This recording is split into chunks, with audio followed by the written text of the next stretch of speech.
জননেত্রী শেখ হাসিনা বিশ্বনেত্রী জাতিসংঘের ৭৮তম অধিবেশনে যোগদান উপলক্ষে এখানে আমরা জেএফকে এয়ারপোর্টে প্রস্তুত হয়েছি বাংলাদেশের প্রধানমন্ত্রী জননেত্রী শেখ হাসিনাকে আমরা স্বাগত জানাতে।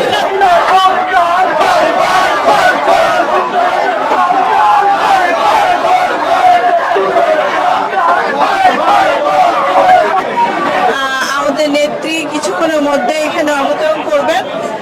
জাতিসংঘের সাধারণ অধিবেশনে উনি বক্তব্য দিবেন 22শে সেপ্টেম্বর। সেই সৌজন্যে আমরা এখানে সবাই আজকে সমবেত হয়েছি। নেত্রী যেখানে যেমন অবস্থায় থাকবেন আমরা ওনার সাথে সবসময় থাকব। উনি 10টা 50-এ আজকে অবতরণ করবেন। আমরা সেই জন্য এখানে সকল সমবেত হয়েছি। যেখানে স্বাধীনতার অপশক্তি রয়েছে আমরা সেখানেই আমরা আওয়ামী লীগের সমস্ত সৈনিক আমরা একতাবদ্ধ থাকবো।